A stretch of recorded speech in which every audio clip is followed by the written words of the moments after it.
docket number 21. Good afternoon, Your Honor. I'm Shannon Smith on behalf of both Jennifer and James Crumbley. Good afternoon, Your Honor. Marielle Blayman on behalf of Jennifer and James Crumbley. Today is the date and time set for a probable cause conference. Before we begin the probable cause conference, I just want to place on the record again and advise both defendants. Do you understand that you do have the right to retain your own individual counsel? We have addressed if a potential conflict, how that could arise.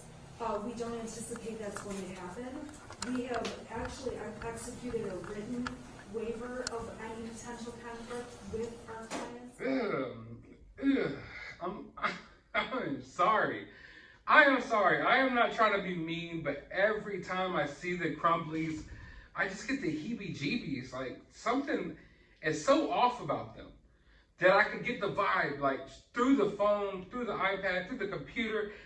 Every time I see their face, I get this, like, it makes me want to take a shower. Like, I feel dirty just for looking at them. Like, I can only imagine their house probably smells like cat piss and mayonnaise. Like, they just look gross, dirty, and greasy. And man, just looking at the father walk there into the courtroom, you could tell that the apple probably doesn't fall too far from the tree. Him and Ethan are peas in a pod. Like, wow, this is just, some people don't need to reproduce, okay? And I think that was the case in this situation. Not trying to be mean, but damn. But as you can see, the Crumbleys appeared in court, but what everyone seems to be focusing on is this little snippet right here. Because it appears that the Crumbleys were trying to talk to each other or like mouth some words to each other in court, and you're not supposed to do that. And I'm not sure if anyone in the court picked up on it, but of course the internet is running wild with it. So let's look what he said real quick. Can we figure out what he's saying? Let's take a look.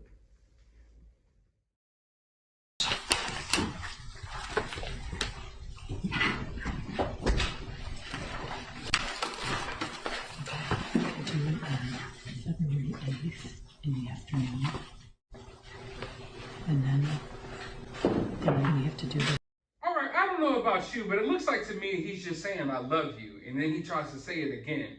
You see, everyone's confused here because to me it obviously looks like he's saying I love you, but I guess because he said it twice, people are trying to say that he's trying to mouth some other words to her, and there's like some secret decoded message here or some secret message that we need to decode, and I'm definitely not going to take it that far. It just looks like he's mouthing the words I love you as he's breaking down, but I mean, man, I don't feel sad. I'm sorry. Like,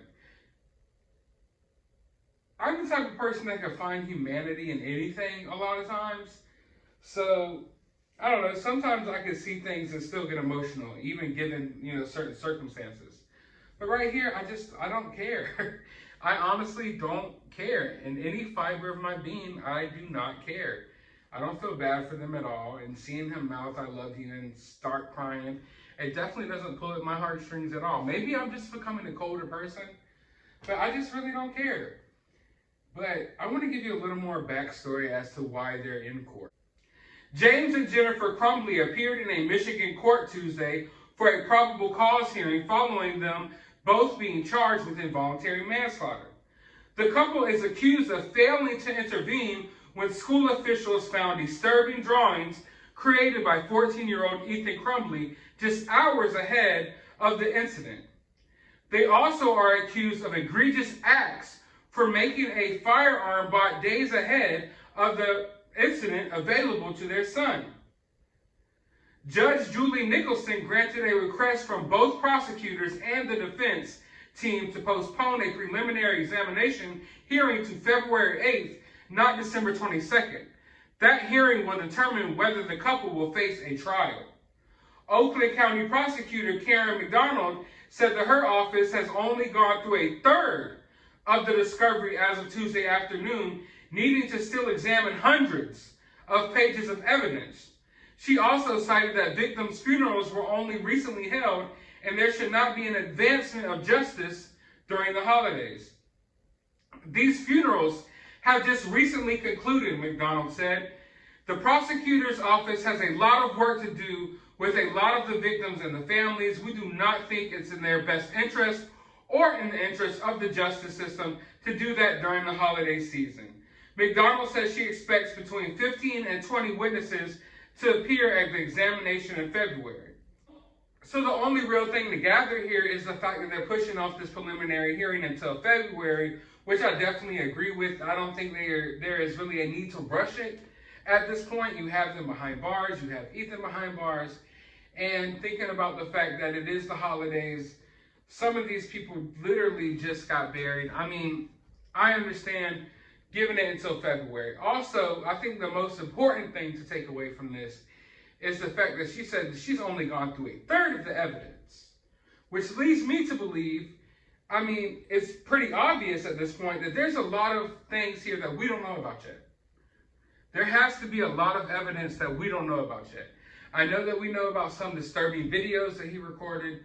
We know about some of the drawings. We know about some of the things that he was looking up on his phone. But it appears to me that there's probably a lot more.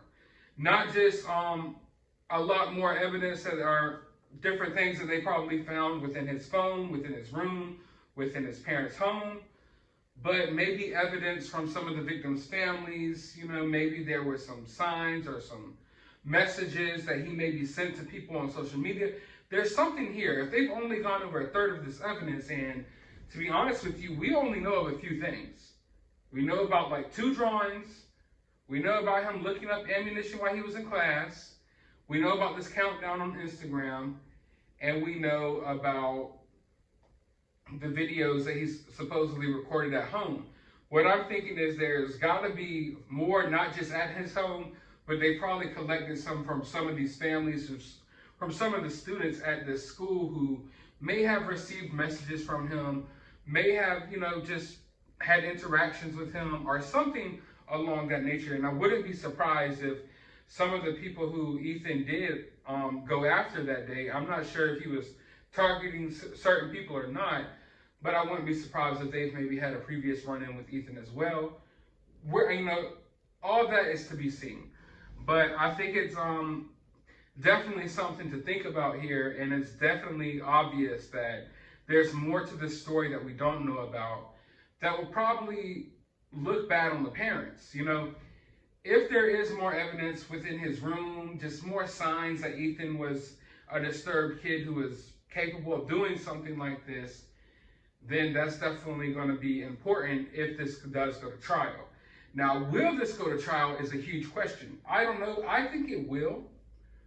I know a lot of people don't think it will. A lot of people don't think these charges can hold up. We're going to have to wait and see. What I will say is if it does go to trial, it's definitely going to be interesting. It's going to be crazy, and I'm not sure that these charges can stick. I do think it should go to trial, but once it goes there, I don't know if they'll be found guilty.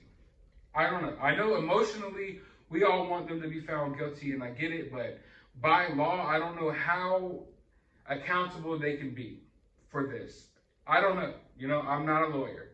Plus, given the fact that this is the first time in history that something like this has happened, and parents are being held accountable for something like this, there's no telling how this is going to go, but it is history. It's going to make history because this is the first time. And we're going to sit down and watch this trial, and we'll see what happens from there. But I want to know your thoughts.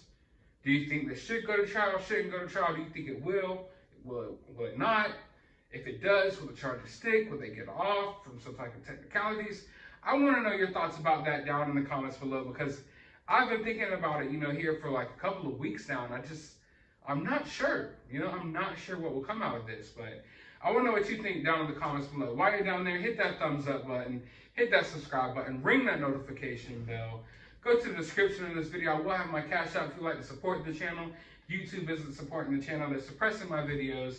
They're taking away the monetization. They don't want me talking about things like this, so all the support is definitely appreciated. I'll also have a link to my Twitter and a link to my YouTube channel. You can go subscribe over there, follow me over there. And soon I will have a members section coming up, and we'll talk about that a little more in the future. But for now, find some time out of your day to go watch a movie. And I will be going to watch Spider-Man No Way Home.